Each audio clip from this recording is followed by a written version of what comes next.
মোৰ নাম নিহাৰিকা, মোৰ বয়স 20 বছৰ। মই এনে এখন গাঁৱৰ ছোৱালী য'ত কম বয়সতে বিয়া দিয়া হয়। বিয়াক লৈ মোৰ মনত বহুত ভয় আছিল, কিয়নো মই শহুৰৰ ঘৰৰ বিষয়ে বহুত উৰা বাতৰি শুনিছিলোঁ। শহুৰৰ ঘৰত শাহুৱেকে বোৱাৰীক জীয়াই থাকিবলৈ নিদিয়ে আৰু ননদহঁতেতো বৌয়েকক সুখী হৈ থকা চাবই নিবিচাৰে।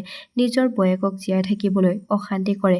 বহুবাৰতো মই এইটোও শুনিছিলোঁ যে যৌতুকৰ লোভত শাহুৱেকে বোৱাৰীক পুনৰ মাক দেউতাকৰ ঘৰলৈ ঘূৰাই পঠিয়াই দিয়ে। সৰুৰে পৰা আজিলৈকে মই এইবোৰ কথাই শুনি আহিছোঁ যে শহুৰৰ ঘৰখন এখন বিপদজনক ঠাই, য'ত মানুহে ভয়ে ভয়ে খোজ দিয়ে। কিন্তু শহুৰৰ ঘৰলৈ অহাৰ পিছত বুজিলোঁ যে পৃথিৱীৰ সকলো মানুহ একে নহয়। মোৰ শহুৰৰ ঘৰৰ সকলো মানুহ বহুত ভাল আছিল। মোৰ শাহুৱে মোক কৈছিল যে বিয়াৰ প্ৰথম দিনবোৰত নিজৰ স্বামীৰ লগত সময় কটোৱা, তাৰ পিছততো গোটেই জীৱন আমাৰ লগতে থাকিব লাগিব। মোৰ স্বামী অমিত এজন ভাল মানুহ আছিল আৰু তেওঁ মোৰ সম্পূৰ্ণ যত্ন লৈছিল। কিন্তু দিন বাগৰি যোৱাৰ লগে লগে মই মোৰ কোঠাটোৰ পৰা ওলাই আহিবলৈ আৰম্ভ কৰিলোঁ আৰু বাহিৰৰ দৃশ্যটো বৰ আচহুৱা আছিল, যিটো দেখাৰ পিছত মই বহুত আচৰিত হ'লোঁ। এইটো কেনেকৈ হ'ব পাৰে? ঘৰৰ সকলো মানুহে ভাল খাদ্য আৰু ভাল কাপোৰ পিন্ধিছিল, কিন্তু ঘৰৰ জ্যেষ্ঠ মুৰব্বীজনে এদিনৰ পুৰণা ৰৈ যোৱা বাঁহী ভাত খাইছিল। বিয়া হোৱা এসপ্তাহৰ পিছত প্ৰথমবাৰৰ বাবে মই ঘৰৰ সকলোৰে লগত ভাত খাবলৈ বহিছিলোঁ। পৰিয়ালটোৰ সকলো লোকে একেলগে বহি ভাত খাবলৈ আৰম্ভ কৰিলে। মোৰ শাহুৱে পিছফালে পৰি থকা বিচনাখনত ভাতৰ কাঁহী এখন দিলে আৰু এইটো দেখি মই বহুত আচৰিত হ'লোঁ। সেই কাঁহীখনত এদিনৰ পুৰণি বাঁহী ভাত, তৰকাৰী আৰু ৰুটি আছিল। কাঁহীখন শহুৰৰ সন্মুখত থৈ দিলে। মই মোৰ শহুৰৰ দুখী মুখখন দেখি মোৰ বৰ দুখ লাগিছিল। মই একো বুজি পোৱা নাছিলোঁ। মোৰ শহুৰৰ ঘৰৰ সকলো মানুহ শিক্ষিত আৰু ভাল মানুহ আছিল, তেন্তে মোৰ শাহুৱে মোৰ শহুৰৰ লগত কিয় এনে আচৰণ কৰিছিল? ৰাতিতে একো মাত নমতাকৈ মনে মনে ভাতকেইটা খালে আৰু এই বিষয়ে কোনেও একো কথা পতা নাছিল। কিন্তু পিছদিনা দুপৰীয়া ভাত খোৱাৰ সময়ত মই আকৌ দেখিলোঁ যে শহুৰ দেউতাই ৰাতিৰ ৰৈ যোৱা ভাত খাই আছে। এইটো দেখি মই বহুত আচৰিত হ'লোঁ যে বাকী সকলোৱে গৰম গৰম ভাত খাই আছিল। তেনেহ'লে ৰাতি ৰৈ যোৱা বাঁহী খাদ্য কিয় মোৰ শহুৰ দেউতাক দিয়া হৈছিল? হয়তো শহুৰ দেউতাই বাঁহী ভাত খাই ভাল পাইছিল। কিন্তু মই যেতিয়া তেওঁৰ মুখলৈ চালোঁ, মই দেখিলোঁ যে তেওঁ বৰ অসহায় আৰু কষ্টৰে এই বাঁহী ভাতকেইটা খাই আছিল। মই এবাৰ ঘৰৰ সকলো সদস্যৰ ফালে চালোঁ, য'ত মোৰ দুজনী ননদ আৰু এজন দেৱৰ আছিল আৰু মোৰ শাহুৱেও তাতে টেবুলত বহি আছিল। সকলোৱে বৰ আৰামত ভাত খাই আছিল। কাৰো অকণো দুখ লগা নাছিল যে তেওঁলোকৰ দেউতাকে ৰাতি ৰৈ যোৱা বাঁহী ভাত খাই আছে। আনহাতে মই মোৰ ঘৰত দেখিছিলোঁ যে মায়ে প্ৰথমে দেউতাৰ বাবে ভাত বাঢ়িছিল আৰু দেউতাই ভাত খাবলৈ বহিলে সকলোৱে তেওঁক বহুত সন্মান কৰিছিলোঁ। আমি সকলো ভাই ভনীয়ে তেওঁক আটাইতকৈ বেছি সন্মান কৰিছিলোঁ। আমি প্ৰথমে দেউতাক ভাত বাঢ়ি দিয়াৰ পিছতহে ভাত খাইছিলোঁ। আমাৰ ঘৰত এটা বেলেগ পৰিৱেশ আছিল, কিন্তু শহুৰৰ ঘৰৰ পৰিৱেশটো দেখি মই বহুত আচৰিত হৈছিলোঁ। ইয়াত মোৰ শহুৰৰ কোনো মৰ্যাদা নাছিল আৰু কেৱল মোৰ শাহুৱেই নহয়, তেওঁৰ সন্তানেও তেওঁক কোনো গুৰুত্ব দিয়া নাছিল। সকলোৱে আৰামত বহি ভাত খাই থাকে। মোৰ শহুৰ দেউতাই অতি কষ্টৰে টান বাঁহী ৰুটি চোবাই চোবাই খাইছিল আৰু তাতকৈ বেছি পানী খাইছিল। কিন্তু ঘৰৰ কোনেও এই কথাত গুৰুত্ব দিয়া নাছিল। আনকি মোৰ স্বামীয়েও ভাত খাই থকাৰ সময়ত অসহায় দেউতাকৰ ফালে এবাৰো চোৱা নাছিল। আৰম্ভণিৰ প্ৰথম 10-15 দিন মই মনে মনে ঘৰৰ এই পৰিৱেশটো চাই থাকিলোঁ, কিয়নো এই বিষয়ে কাকো প্ৰশ্ন সুধিবলৈ মোৰ সাহস নাছিল। কিন্তু কিছুদিনৰ পাছত যেতিয়া মই ঘৰৰ পৰিৱেশৰ লগত সম্পূৰ্ণৰূপে খাপ খাই পৰিলোঁ, তেতিয়া সকলোৰে লগত মোৰ কথা বতৰা হ'বলৈ ধৰিলে। গতিকে মই মোৰ স্বামীৰ লগত এই বিষয়ে কথা পাতিলোঁ আৰু ক'লোঁ যে এইটো কেনেকুৱা ধৰণৰ নিয়ম? তোমাৰ দেউতাই ৰাতি ৰৈ যোৱা ভাত খায় আৰু তোমালোকে তেওঁৰ সন্মুখত বহি গৰম গৰম ভাত খোৱা। এই কথা শুনি অমিতে হঠাতে খং কৰি মোক ক'বলৈ ধৰিলে যে তুমি এই ঘৰৰ কাম-কাজত হস্তক্ষেপ নকৰিবা আৰু এইটোৱে ভাল হ'ব যে তুমি মোৰ মা-দেউতাৰ কথাৰ মাজত নোসোমাবা। যদি তোমাৰ এই ঘৰত কিবা অসুবিধা হয় তেন্তে মোক ক'বা, কিন্তু তুমি মোৰ মা-দেউতাক লৈ চিন্তা কৰাৰ একো প্ৰয়োজন নাই। এয়া আমাৰ ঘৰৰ কথা। অমিতে কোৱা কথা শুনি মোৰ চকুলো ওলাই আহিল। মইতো এইখন ঘৰৰ সদস্য হওঁ। তেওঁ কিমান সহজে এই কথা কৈ মোৰ মুখখন বন্ধ কৰি দিলে যে এয়া তেওঁলোকৰ ভিতৰুৱা কথা, অৰ্থাৎ এই ঘৰৰ বিষয়বোৰৰ লগত মোৰ কোনো সম্পৰ্ক নাছিল। এতিয়া মই কেৱল শহুৰৰ ফালে চাই থাকিবহে পাৰোঁ। তেওঁক দেখাৰ লগে লগে মোৰ হৃদয়খন দুখৰ বলি হৈ পৰিব ধৰিলে যে মোৰ নিৰ্দোষী শহুৰ দেউতাই কাকো এটা শব্দও নকয় আৰু গোটেই দিনটো নিমাত হৈ বিচনাত বহি থাকে আৰু তেওঁ খাবলৈ মাত্ৰ সেই ৰাতি ৰৈ যোৱা ভাতকেইটাকে খাবলৈ দিছিল। তেওঁৰ পিন্ধিবলৈ মাত্ৰ দুযোৰহে কাপোৰ আছিল, কাৰণ যেতিয়া মই এই ঘৰত ঘৰত বিয়া হৈ আহিছিলোঁ তেতিয়াৰ পৰাই মই তেওঁক এই দুযোৰ কাপোৰতে দেখি আহিছোঁ, য'ত নেকি এইখন ঘৰত টকা পইচা একোৰেই অভাৱ নাই। মই ভাবি লৈছিলোঁ যে এতিয়া আৰু মই মনে মনে নাথাকোঁ আৰু মই মোৰ ননদৰ লগত কথা পাতিম। ছোৱালীটো নিজৰ দেউতাকৰ সৰগৰ পৰি হয়। ছোৱালীবোৰে সকলোতকৈ বেছি মৰম নিজৰ দেউতাককে কৰে। কিন্তু সিহঁতৰ দেউতাকৰ প্ৰতি আচৰণ ইমানেই বেয়া আছিল যে পৰিয়ালৰ জ্যেষ্ঠ হোৱাৰ পিছতো তেওঁক ভাল খাদ্য আৰু গৰম ভাত খাবলৈ দিয়া নাছিল। ক'ৰবাত এই কথাটোৱে মোকো বহুত আচৰিত কৰি তুলিছিল যে মোৰ শাহুমায়ে মোৰ লগত বহুত ভাল ব্যৱহাৰ কৰিছিল, য'ত নেকি মই তেওঁৰ বোৱাৰী আছিলোঁ। তেওঁ মোক সদায় ভাল ফল-মূল আৰু গৰম গৰম ভাত খাবলৈ দিছিল, কিন্তু নিজৰ স্বামীৰ লগত তেওঁ এনে ব্যৱহাৰ কিয় কৰিছিল? তেওঁ মোৰ শহুৰ দেউতাক প্ৰতিটো বিষয়তে তিৰস্কাৰ কৰিছিল আৰু বহুত বেয়াকৈ কৈছিল। ৰাতিৰ বাহি ভাত দিছিল আৰু তেওঁৰ হাতত পিন্ধিবলৈ উপযুক্ত কাপোৰ এযোৰো নাছিল। আৰু আটাইতকৈ আচৰিত কথাটো হ'ল যে যেতিয়াই মোৰ ননদৰ বাবে বিয়াৰ সম্পৰ্ক আহে তেতিয়া শাহুমায়ে তেওঁক ঘৰৰ পৰা বাহিৰলৈ পঠিয়াই দিছিল। আনকি ল'ৰা ঘৰৰ মানুহে আহি বিয়াও ঠিক কৰিলে, কিন্তু মোৰ শাহুমায়ে মোৰ শহুৰক সেই মানুহবোৰক একেবাৰে লগ কৰিবলৈ দিয়া নাছিল। এবাৰ মই কথাই কথাই ক'লো যে ৰিয়াৰ শহুৰেকৰ ঘৰৰ মানুহে এতিয়াও দেউতাক লগ পোৱা নাই। এই কথা শুনি শাহুৱে মোৰ ফালে বৰ অদ্ভুত দৃষ্টিৰে চালে আৰু ক'লে যে ৰিয়াৰ বিয়া হ'ব গৈ আছে, তোমাৰ শহুৰ দেউতাই বিয়াৰ দিনা সিহঁতক নিশ্চয় দেখা পাব। এই কথা শুনি মই বৰ আচৰিত হলো যে নিজৰ ছোৱালীৰ বিয়া, কিন্তু দেউতাকে নিজৰ জোঁৱায়েকক বিয়াৰ দিনাহে দেখা পাব। ৰিয়াৰ বিয়াৰ প্ৰস্তুতি আৰম্ভ হৈছিল, কিন্তু শহুৰ দেউতাৰ লগত সকলোৰে আচৰণ আগৰ দৰেই একেই আছিল। মই ৰিয়াক সুধিলো যে দেউতাৰ লগত কিয় এনে ব্যৱহাৰ কৰা হয় আৰু তোমালোকে কিয় একো নোকোৱা? মোৰ এই কথা শুনি ৰিয়াই মোক সেই ঠাইতে উত্তৰ দিলে যিটো উত্তৰ মোৰ স্বামীয়ে মোক দিছিল, যে এইটো মা আৰু দেউতাৰ মাজৰ কথা, এইবোৰৰ পৰা আপুনি আঁতৰি থকাটোৱে ভাল। মায়ে যদি আপুনি এই বিষয়ত জড়িত হৈ আছে বুলি গম পায় তেন্তে আপোনাৰ বাবে ভাল নহ'ব।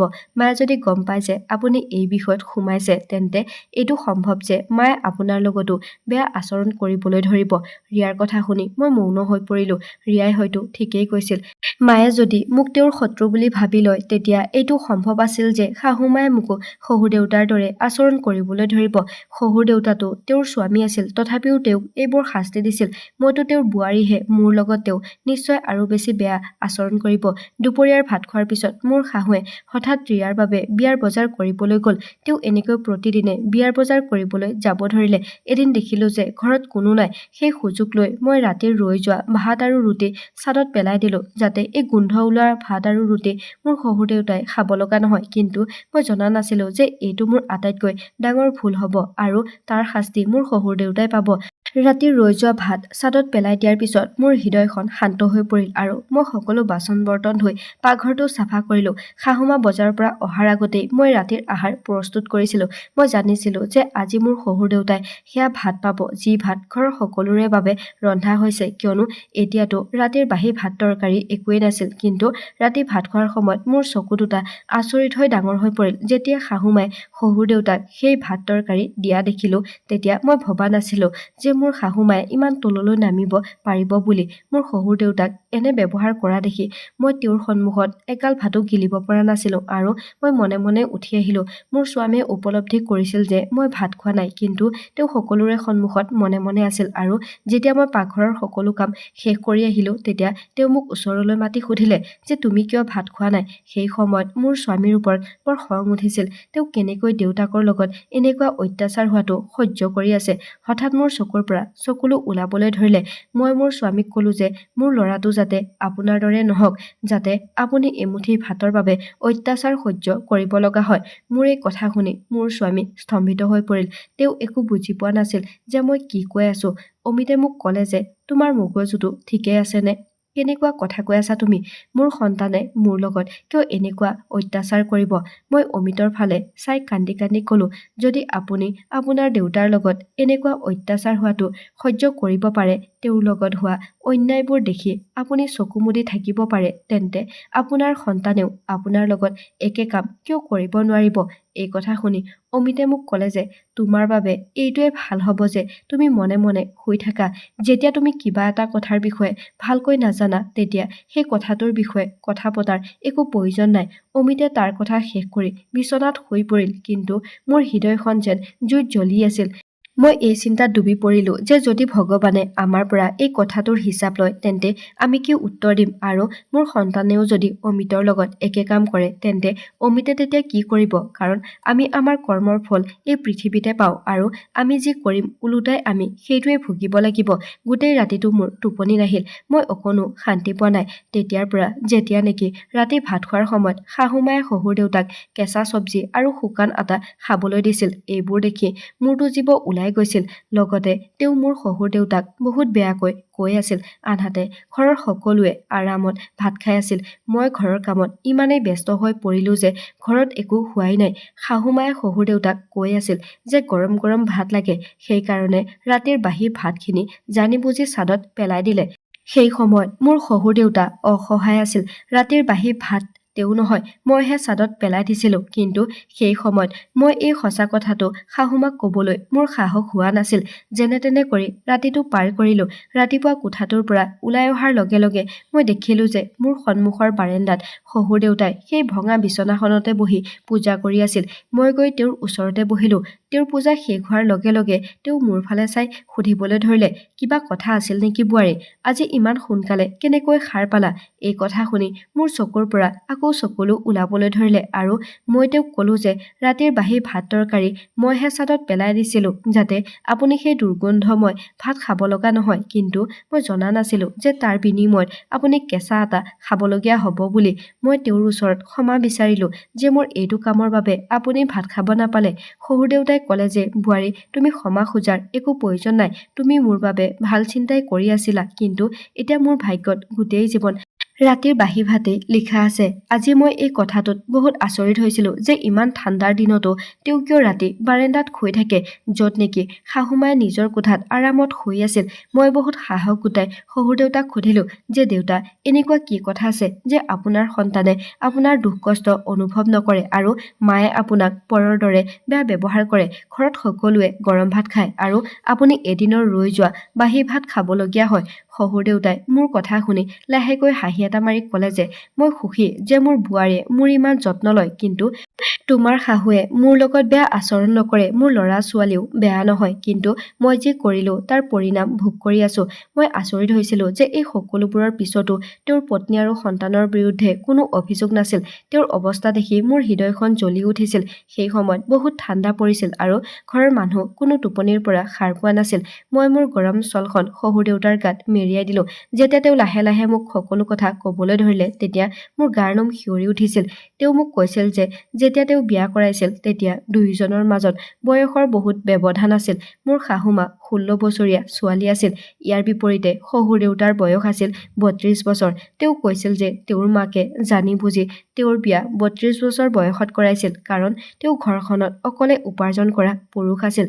তেওঁ 6 জনী ভনীয়েকৰ একমাত্ৰ ককায়েক আছিল। তেওঁৰ মাকে প্ৰথমে তেওঁৰ উপাৰ্জনেৰে গোটেই ঘৰটো সাজি লৈছিল আৰু ভনীয়েক কেইজনীৰো বিয়াৰ সম্পৰ্কবোৰ ঠিক কৰি দিছিল। তাৰ পিছত তেওঁৰ মাকে ইচ্ছাকৃতভাৱে তেওঁক কম বয়সীয়া ছোৱালী এজনীৰ লগত তেওঁৰ বিয়া ঠিক কৰি দিলে, যাতে তেওঁ নিজৰ বোৱাৰীয়েকক হাতৰ মুঠিত ৰাখিব পাৰে।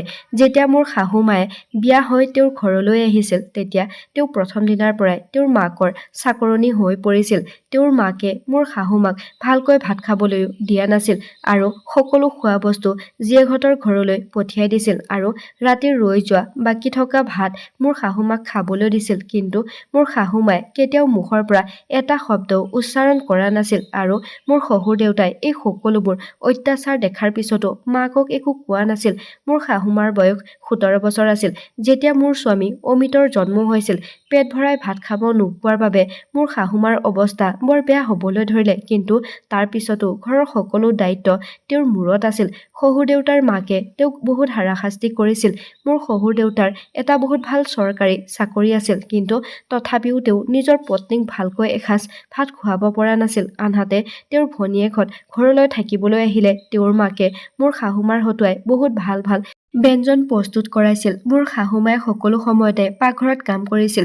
তেওঁ সিহঁতৰ বাবে খাদ্য ৰান্ধিব লগা হৈছিল আৰু শেষত তেওঁ খাবৰ কাৰণে এমুঠি ভাতো ৰৈ যোৱা নাছিল। তেওঁৰ মাকে সদায় জানি বুজি চাউল কমাই দিছিল। ইমানখিনি হৈ যোৱাৰ পিছতো মোৰ শাহুৱে কেতিয়াও শহুৰ দেউতাক অভিযোগ কৰা নাছিল। কিন্তু অমিতৰ লগত একেলগে যমজ সন্তান হৈ জন্ম হোৱা আন এটা সন্তানৰ দুৰ্বল স্বাস্থ্যৰ বাবে মৃত হৈ জন্ম হৈছিল, যাৰ কাৰণে মোৰ শাহুমাৰ অৱস্থা বহুত বেয়া হৈ গৈছিল আৰু তেওঁ বিচনাত পৰিবলগীয়া হৈছিল। যেতিয়া তেওঁৰ গাত কাম কৰা শক্তি আছিল, তেতিয়া সকলোৱে তেওঁক নিজৰ কামত ব্যৱহাৰ কৰিছিল আৰু এতিয়া তেওঁৰ গাত কাম কৰিবলৈ শক্তি নাছিল। গতিকে শহুৰ দেউতাৰ মাকে তেওঁক এটা কোঠাত বন্ধ কৰি দিলে আৰু তেওঁক ভাত খাবলৈও দিয়া নাছিল। মোৰ শহুৰৰ 6 জনী ভনীয়েকে মোৰ শহুৰৰ উপাৰ্জন উপভোগ কৰি আছিল, আনহাতে তেওঁৰ নিজৰ পত্নীয়ে ভোকৰ যন্ত্ৰণা ভুগি আছিল। দিনক দিনে মোৰ শাহুমাৰ বেমাৰ বেছি হ'বলৈ ধৰিছিল। এই চহৰখনত তেওঁৰ কোনো নাছিল, কাৰণ তেওঁৰ মাকৰ ঘৰ আন এখন ৰাজ্যত আছিল। তাৰ পিছত মোৰ শাহুমায়ে আৰু 2 জনী ছোৱালীক জন্ম দিলে।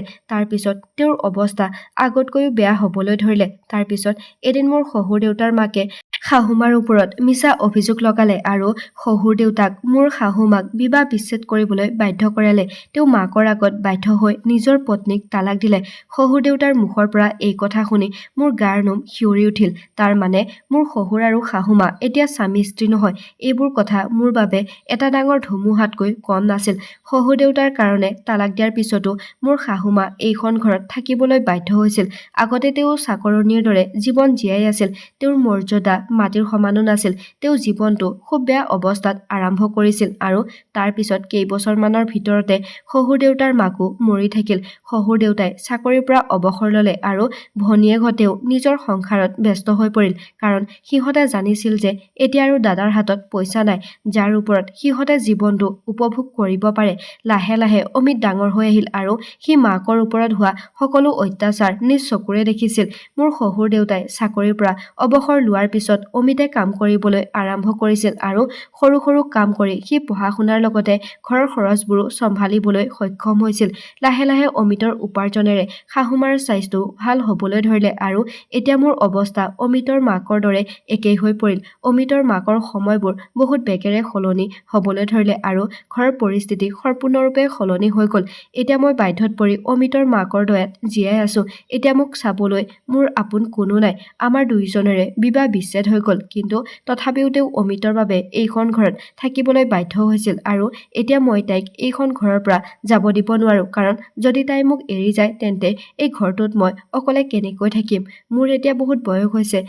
মোৰ ল'ৰা ছোৱালীবোৰে মোক ঘৃণা কৰে। অমিতৰ মাকৰ হৃদয়ত এতিয়া মোৰ প্ৰতি কোনো সহানুভূতি নাই, কাৰণ তাইৰ লগত কটোৱা বিবাহৰ আটাইকেইটা বছৰত মই তাইৰ প্ৰতি কোনো দয়া দেখুৱাব পৰা নাছিলো। প্ৰতিটো কথাতে মাৰ লগ দিছিলো আৰু নিজৰ পত্নীতকৈ ভনীকেইজনীক বহুত মৰম কৰিছিলো আৰু অমিতৰ মাকতকৈ নিজৰ ভনীকেইজনী সদায় বেছি গুৰুত্বপূৰ্ণ বুলি গণ্য কৰিছিলো। যেতিয়া মই সিহঁতক টকা পইচা দিব নোৱাৰা হলো, তেতিয়া সিহঁতে মোক এৰি থৈ গুচি গ'ল আৰু তাৰ পিছত মই বুজিলো যে স্বামী স্ত্ৰী ইজনে সিজনৰ বাবে কিমান গুৰুত্বপূৰ্ণ। মই নিজে নিজৰ হাতেৰে প্ৰতিটো সম্পৰ্ক নষ্ট কৰি পেলালো।